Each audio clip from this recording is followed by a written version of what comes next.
വൃദ്ധരാകുമ്പോഴും യൗവനം കാത്തു സൂക്ഷിക്കുന്ന കല. ജീവിച്ചിരിക്കാൻ നിങ്ങൾക്കുള്ള കാരണം എന്താണ്? ജപ്പാൻകാരുടെ അഭിപ്രായം അനുസരിച്ച് എല്ലാവർക്കും ഒരു ഇക്കിഗായി ഉണ്ടായിരിക്കും. ഒരു ഫ്രഞ്ച് തത്വശാസ്ത്രജ്ഞൻ അതിനെ നിലനിൽക്കാൻ ഒരാൾക്കുള്ള കാരണം എന്ന് വിശേഷിപ്പിക്കും. ചിലർ അവരുടെ ഇക്കിഗായിയെ കണ്ടെത്തും, മറ്റു ചിലർ അതിനെ അന്വേഷിച്ചുകൊണ്ടിരിക്കും. അവ അവർക്കൊപ്പം ഉണ്ടെങ്കിലും നമ്മുടെ ഇക്കിഗായ് ഓരോരുത്തരുടെയും അകമേ ആഴത്തിൽ ഒളിഞ്ഞിരിക്കുന്നു. ക്ഷമാപൂർണമായ അന്വേഷണത്തിലൂടെ മാത്രമേ അതിനെ കണ്ടെത്താനാകൂ. ലോകത്ത് 100 വയസ്സുകാർ ഏറ്റവും കൂടുതലുള്ള ഒക്കിനാവയിൽ ജനിച്ചവരുടെ അഭിപ്രായമനുസരിച്ച് തങ്ങൾ രാവിലെ എഴുന്നേൽക്കാൻ കാരണം തങ്ങളുടെ ഇക്കിഗായാണ്. നിങ്ങൾ എന്തു തന്നെ ചെയ്താലും വിരമിക്കാതിരിക്കുക. വ്യക്തമായ ലക്ഷ്യമുള്ള ഇക്കിഗായി ഉണ്ടെങ്കിൽ അത് നിങ്ങൾക്ക് സംതൃപ്തിയും ആഹ്ലാദവും ജീവിതത്തിന് അർത്ഥവും നൽകും. നിങ്ങളെ കണ്ടെത്താൻ സഹായിക്കുക എന്നതാണ് ഈ കൃതിയുടെ ലക്ഷ്യം.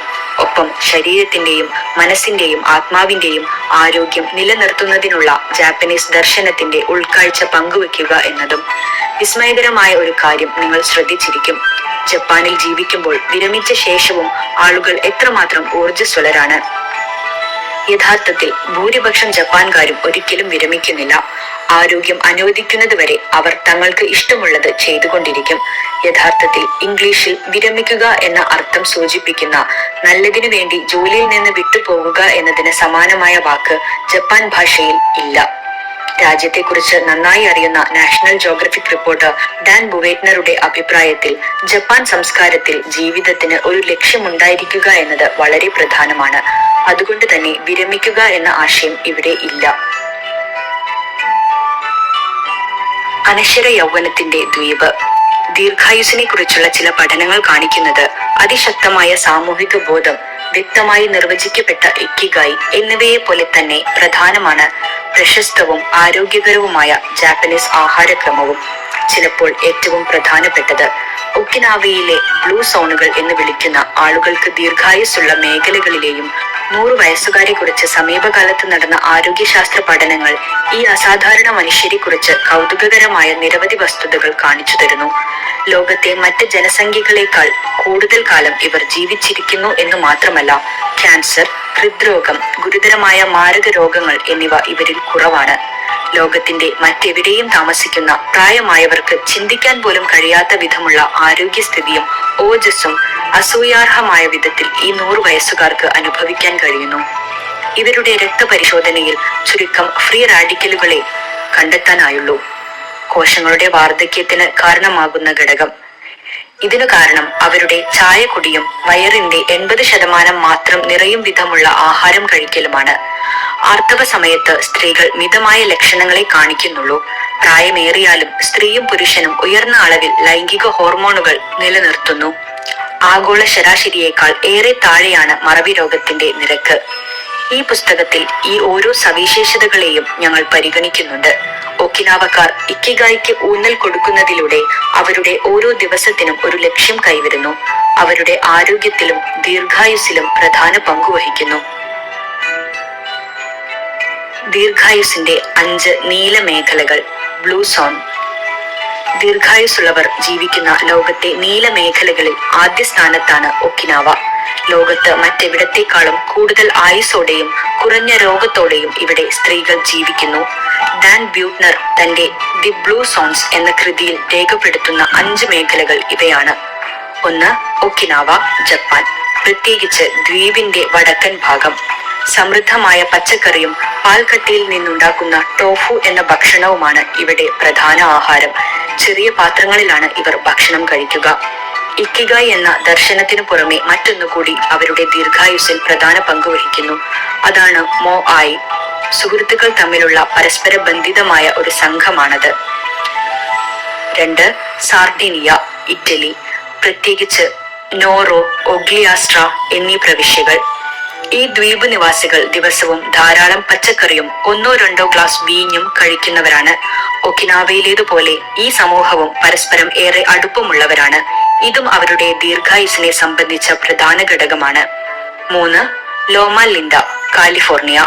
യുണൈറ്റഡ് സ്റ്റേറ്റ്സിലെ ഏറ്റവും ദീർഘായുസ്സുള്ള വിഭാഗമായ സെവൻത് ഡേ അഡ്വെന്റിസ്റ്റ്സ് എന്ന ക്രിസ്ത്യൻ സഭയെക്കുറിച്ച് ഗവേഷകർ പഠനം നടത്തിയിട്ടുണ്ട്. 4. The നിക്കോയ peninsula, Costa Rica. 90 വയസ്സിന് ശേഷവും ഇവിടെയുള്ളവർ വളരെ ഊർജ്ജസ്വലരായ വ്യക്തികളായി തുടരുന്നു. പാടത്ത് പണിക്കു വേണ്ടി രാവിലെ 5:30 എഴുന്നേൽക്കാൻ ഇവരിൽ ഏറ്റവും പ്രായം ചെന്നവർക്ക് പോലും ഒരു പ്രശ്നവുമില്ല. 5. ഇക്കാറിയ, ഗ്രീസ്. തുർക്കിയുടെ തീരത്തിനടുത്തുള്ള ഈ ദ്വീപിലെ 1/3 90 വയസ്സ് കഴിഞ്ഞവരാണ്. അമേരിക്കയിൽ 90 വയസ്സ് കഴിഞ്ഞവർ 1% താഴെയെന്നോർക്കുക. അതുകൊണ്ട് തന്നെ ഈ ദ്വീപിന് ദീർഘായുസിന്റെ ദ്വീപ് എന്ന വിളിപ്പേരുണ്ടായി.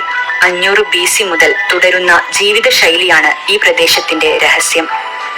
തുടർന്നുള്ള അധ്യായങ്ങളിൽ നീല മേഖലകളിൽ കാണുന്ന ദീർഘായുസിന്റെ കാരണങ്ങൾ പരിശോധിക്കുകയാണ്. ഒക്കിനാവയ്ക്കും അതിന്റെ ദീർഘായുസ്സുള്ള ഗ്രാമങ്ങൾക്കും പ്രത്യേക ഊന്നൽ നൽകിക്കൊണ്ട്. ആദ്യമായി ഈ മേഖലകളിൽ 3 ദ്വീപുകളാണ്. ഇവിടെ വിഭവങ്ങൾ ദുർലഭമാണ്. സമൂഹങ്ങൾ തമ്മിൽ അന്യോന്യം സഹായിക്കുന്നവരാണ്. ഇവരിൽ ഏറെ പേർക്കും മറ്റുള്ളവരെ സഹായിക്കുക എന്നത് ഒരു ഇക്കിഗായാണ്.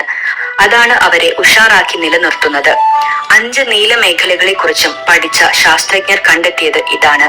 ദീർഘായുസിന് പ്രധാന കാരണം ആഹാരരീതി, വ്യായാമം, ജീവിതത്തിന് ഒരു ലക്ഷ്യമുണ്ടായിരിക്കുക, ഒരു ഇക്കിഗായ്. സുശക്തമായ സാമൂഹിക ബന്ധങ്ങൾ രൂപപ്പെടുത്തുക, അതായത് സുഹൃത്തുക്കളുടെയും നല്ല കുടുംബ ബന്ധങ്ങളുടെയും സുശക്തമായ ഒരു വലയം എന്നിവയാണ്. ഈ സമൂഹത്തിലെ അംഗങ്ങൾ സംഘർഷം ലഘൂകരിക്കും വിധം സമയത്തെ കൈകാര്യം ചെയ്യാൻ കഴിവുള്ളവരാണ്. ഒപ്പം മാംസവും സംസ്കരിച്ച ഭക്ഷണവും കുറച്ചു മാത്രം കഴിക്കുന്നവരാണ്. മിതമായ തോതിൽ മദ്യം കഴിക്കുന്നവരാണ്. കഠിന വ്യായാമങ്ങൾ അവർ ചെയ്യാറില്ല. എന്നാൽ അവർ ദിവസവും സഞ്ചരിക്കുന്നു, നടക്കുന്നു, സ്വന്തം പച്ചക്കറി തോട്ടങ്ങളിൽ പണിയെടുക്കുന്നു. നീല മേഖലകളിലെ ആളുകൾ വാഹനത്തിൽ സഞ്ചരിക്കുന്നതിനേക്കാൾ കൂടുതൽ നടക്കുന്നവരാണ്. എല്ലാവർക്കും പൊതുവായുള്ള ഒരു കാര്യം പൂന്തോട്ട പരിപാലനമാണ്. ഇത് ലളിതമായ ശാരീരിക വ്യായാമം അവർക്ക് നൽകുന്നു. 80% രഹസ്യം. ജപ്പാനിൽ സാധാരണ പറയുന്ന ഒരു കാര്യമുണ്ട്, ഹരഹാച്ചിബു. ഭക്ഷണം കഴിക്കുന്നതിന് മുമ്പും പിമ്പും അവർ ആവർത്തിക്കുന്ന വാക്കാണിത്. നിങ്ങളുടെ വയർ 80% മാത്രം നിറയ്ക്കുക എന്നാണ് അതിന്റെ അർത്ഥം. വയറു നിറയെ ഭക്ഷണം കഴിക്കുന്നതിനെ പഴയ അറിവുകൾ എതിർത്തിരുന്നു. അതുകൊണ്ടാണ് ഒക്കിനാവക്കാർ അവരുടെ വയർ 80% നിറഞ്ഞു കഴിഞ്ഞാൽ ഭക്ഷണം കഴിക്കുന്നത് നിർത്തുന്നത്. ഇതുവഴി അമിത ഭക്ഷണം അവർക്ക് ഒഴിവാക്കാൻ കഴിയുന്നു. മാത്രമല്ല, കോശങ്ങളുടെ ഓക്സീകരണത്തിന്റെ വേഗം കൂട്ടുന്ന ദീർഘമായ ദഹന പ്രക്രിയയിലൂടെ ശരീരം തളർന്നു പോകുന്നത് ഒഴിവാക്കാനും കഴിയുന്നു. നിങ്ങളുടെ വയർ 80% നിറഞ്ഞത് എന്ന് അറിയാൻ തീർച്ചയായും വഴികളില്ല. വയർ നിറഞ്ഞു എന്ന് തോന്നി തുടങ്ങുമ്പോൾ ഭക്ഷണം കഴിക്കുന്നത് അവസാനിപ്പിക്കുകയേ ചെയ്യാനാകൂ. ഭക്ഷണത്തിന് ശേഷം സ്നാക്ക് പോലുള്ള അധിക ഭക്ഷണം കഴിക്കുമ്പോൾ അത് കഴിക്കേണ്ട ആവശ്യമില്ല എന്ന് നാം തിരിച്ചറിയുക. അത്താഴത്തിന് ശേഷമുള്ള ആപ്പിൾ പൈ പോലെ ഇതെല്ലാം ഹ്രസ്വകാലത്തേക്ക് നമുക്ക് സന്തോഷം നൽകുമെങ്കിലും ദീർഘകാലത്തേക്ക് അത്ര സുഖകരമായിരിക്കുകയില്ല. ഭക്ഷണം എങ്ങനെ വിളമ്പുന്നു എന്നതും പ്രധാനമാണ്. നിരവധി ചെറിയ പ്ലേറ്റുകളിലാണ് ജപ്പാൻകാർ ഭക്ഷണം വിളമ്പുക. അതുവഴി കുറച്ചു മാത്രം കഴിക്കാനുള്ള പ്രവണതയുണ്ടാകുന്നു. ജപ്പാനിലെ ഒരു റെസ്റ്റോറന്റിൽ ഒരു പ്രത്യേക ഭക്ഷണം ഒരു ട്രേയിലുള്ള 5 പ്ലേറ്റുകളിലാണ് വിളമ്പുക. അതിൽ 4 പ്ലേറ്റുകൾ തീരെ ചെറുതും പ്രധാന ഭക്ഷണം വിളമ്പുന്ന ഒന്ന് അല്പം വലുതുമായിരിക്കും. 5 പ്ലേറ്റുകൾ മുന്നിലിരിക്കുമ്പോൾ നിങ്ങൾക്ക് ധാരാളം കഴിക്കേണ്ടി വരുമെന്ന് ഒരുപക്ഷെ നിങ്ങൾക്ക് തോന്നാം. എന്നാൽ സംഭവിക്കുന്നത് ഇതാണ്, നിങ്ങളുടെ വിശപ്പ് കെട്ടുപോകും. ചെറിയ വിശപ്പ് മാത്രമേ തോന്നൂ. ജപ്പാനിൽ കഴിയുന്ന പാശ്ചാത്യരുടെ തൂക്കം കുറയാനും മെലിയാനും ഇതാണ് ഒരു കാരണം. പോഷകാഹാര വിദഗ്ധർ സമീപകാലത്ത് നടത്തിയ പഠനത്തിൽ വെളിപ്പെട്ടത് ഒക്കിനാവ നിവാസികൾ ദിവസം ശരാശരി 1800 മുതൽ 1900 കലോറി ഭക്ഷണം കഴിക്കുന്നു. US-ൽ ഇത് 2200 മുതൽ 3300 ആണ്. ഒക്കിനാവക്കാരുടെ ഭാര ഉയര അനുപാതം ബോഡി മാസ് ഇൻഡെക്സ് 18 മുതൽ 22 ആണ്. US-കാരുടേത് 26 മുതൽ 27 വരെയാണ്. ഒക്കിനാവക്കാരുടെ ആഹാരത്തിൽ ടോഫു, തൈരും സോയാബീനും ചേർത്തുണ്ടാക്കുന്ന ഒരു ഭക്ഷ്യവസ്തു, മധുരമുള്ള ഉരുളക്കിഴങ്ങ്, മത്സ്യം ആഴ്ചയിൽ 3 തവണ, പച്ചക്കറി ദിവസം 11 ഔൺസ് എന്നിവയുടെ അളവ് കൂടുതലാണ്. പോഷകാംശത്തെക്കുറിച്ച് വിശദീകരിക്കുന്ന അധ്യായത്തിൽ ആരോഗ്യകരവും ആന്റി ഓക്സിഡന്റ് സമ്പുഷ്ടവുമായ ഭക്ഷണം 80% അടങ്ങിയിരിക്കുന്നതിനെ കുറിച്ച് പറയാം. മോ ആയ്, ജീവിത ബന്ധങ്ങൾ. ഒക്കിനാവയിലെ തദ്ദേശീയ സമൂഹങ്ങൾ തമ്മിൽ ഔപചാരികമായി തന്നെ അടുത്ത ബന്ധമുണ്ടായിരിക്കും. മോ ആയ് എന്നാൽ ആളുകളുടെ അനൗപചാരിക സംഘമാണ്. അവർക്ക് അന്യോന്യം പൊതുവായ താല്പര്യങ്ങളാണ് ഉണ്ടായിരിക്കുക. ഇവരിൽ പലരും തങ്ങളുടെ സമൂഹത്തെ സേവിക്കുക എന്നത് ഇക്കിഗായിയുടെ ഭാഗമായി മാറ്റിയിരിക്കും. കഠിനമായ സാഹചര്യങ്ങളിലാണ് മൊആയ് രൂപപ്പെടുക. ഉദാഹരണത്തിന്, വിളവ് മോശമാകുന്ന അവസരത്തിൽ കർഷകർ അവരുടെ അനുഭവം പങ്കിടാൻ ഒത്തുചേരുന്നു. മൊആയ് അംഗങ്ങൾ ഗ്രൂപ്പിന് ഓരോ മാസവും നിശ്ചിത സംഭാവന നൽകും. ഇതുപയോഗിച്ചാണ് അവർ യോഗങ്ങളും അത്താഴ വിരുന്നുകളും കളികളും മറ്റ് വിനോദങ്ങളും സംഘടിപ്പിക്കുന്നത്. ഗ്രൂപ്പ് പിരിച്ചെടുക്കുന്ന ഫണ്ട് ഇത്തരം പ്രവർത്തനങ്ങൾക്കാണ് ഉപയോഗിക്കുക. എന്നാൽ പണം ബാക്കി വന്നാൽ ഓരോ തവണയും ഓരോ അംഗത്തിന് അധികമുള്ള തുകയുടെ ഒരു ഭാഗം നൽകും. അതുവഴി ഗ്രൂപ്പിന്റെ ഭാഗമായി നിന്ന് ഒരു അംഗത്തിന് സാമ്പത്തികവും വൈകാരികവുമായ സുരക്ഷിതത്വം അനുഭവിക്കാൻ കഴിയുന്നു. മൊആയ് സംഘത്തിലെ ഒരംഗത്തിന് സാമ്പത്തിക പ്രതിസന്ധി ഉണ്ടായാൽ അവർക്ക് സംഘത്തിന്റെ സമ്പാദ്യത്തിൽ നിന്ന് മുൻകൂറായി ഒരു തുക ലഭിക്കും. ഓരോ മൊആയിയുടെയും അക്കൗണ്ടുകൾ അതാത് ഗ്രൂപ്പുകളുടെ സാമ്പത്തിക ലക്ഷ്യങ്ങൾക്കനുസരിച്ച് വ്യത്യാസപ്പെട്ടിരിക്കുമെങ്കിലും അംഗം എന്ന നിലയ്ക്കുള്ള അടുപ്പവും ലഭിക്കുന്ന പിന്തുണയും ആ വ്യക്തിക്ക് ഒരു തരം സുരക്ഷിതത്വ ബോധം നൽകുന്നു. അത് ഉയർന്ന ജീവിത ദൈർഘ്യത്തിലേക്ക് നയിക്കുന്നു. ഈ കൃതിയിൽ പ്രതിപാദിക്കുന്ന വിഷയങ്ങളെക്കുറിച്ച് ഹ്രസ്വമായ ഒരു പരിചയപ്പെടുത്തലിനു ശേഷം ആധുനിക കാലത്ത് അകാല വാർദ്ധക്യം വരാനുള്ള കാരണങ്ങളെക്കുറിച്ച് നാം പരിശോധിക്കും. ഇതിനെ ഇക്കിഗായിയെ ബന്ധപ്പെടുത്തുന്ന ഘടകങ്ങളും നാം പരിശോധിക്കും. എല്ലാവരും ചാനൽ സബ്സ്ക്രൈബ് ചെയ്യുക. വീഡിയോ ഇഷ്ടമായെങ്കിൽ ലൈക്ക് ചെയ്യുക, കമൻറ്റ് ചെയ്യുക, ഷെയർ ചെയ്യുക. അടുത്ത ഭാഗം ഉടൻ ഉണ്ടായിരിക്കുന്നതാണ്. താങ്ക്സ്.